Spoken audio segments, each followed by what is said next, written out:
Well, good morning, everyone, and welcome to St. Louis Children's Hospital, in my humble opinion, one of the great children's hospitals in the United States. We are here this morning to discuss a very important piece of legislation that has been introduced into the Missouri House, and I think the fact that this has risen to the level of proposed law in the state of Missouri is testament to the fact that a lot of folks are very concerned about this issue of brain injury that are resulting from concussions as a result of high school athletic play. And it's also a topic that's getting a lot of national attention in the professional sports league, so I think it's very appropriate that this migrate sort of to the source in high school athletics, where we can actually are learning we can intervene and do some things about this to prevent brain injury and neurodegenerative disease. I can tell you, as president of this hospital, we have a lot of activity here, both in our emergency unit as well as in our clinics, of kids coming in as a result of high school play or other physical activities or accidents where brain injury resulting from concussion is a real situation, and it's increasing in its incidence. And so the fact that we're dealing with this as we are today in this press session is terrific. I think I'm very proud of the fact that a lot of attention is being brought to this.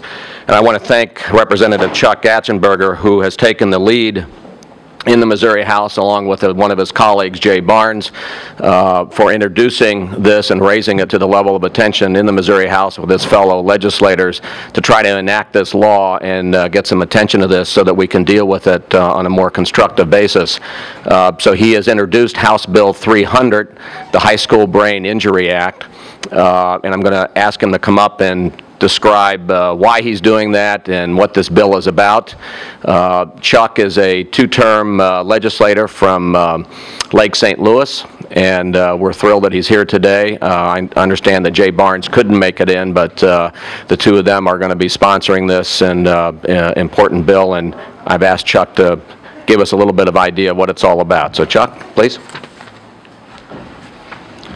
Thank you so much. Lee, this is a great bill to introduce, and I actually introduced it last year and came back with it this year.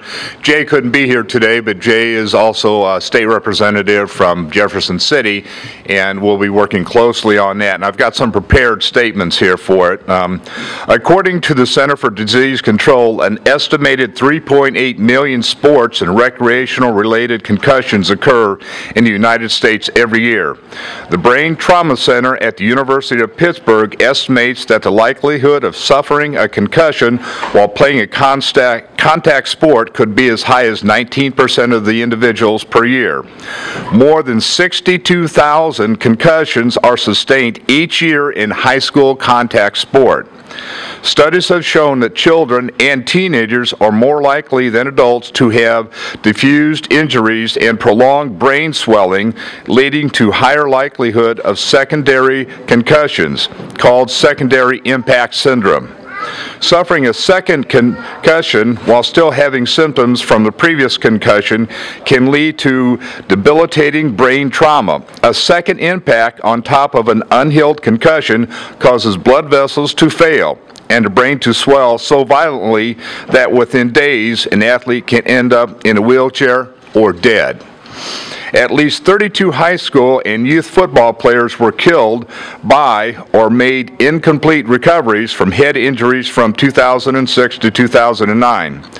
According to the log kept by the National Center for Catastrophic Sports Injury Research at the University of North Carolina, that was almost twice the total from the previous 4 years.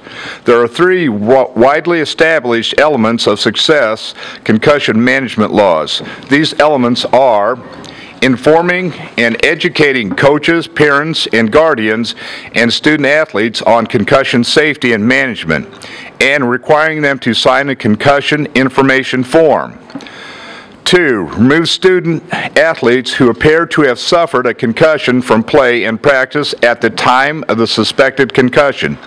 And 3, requiring an athlete to be cleared by a licensed medical profession trained in evaluation and management of concussions before returning to play or practice. All three components are comprised in House Bill 300. And one of the big statements out of here is just remember, if in doubt, let them set out. That's all I have, and I just want to reiterate that Jay Barnes is also one of the co-speakers, if anybody has any questions.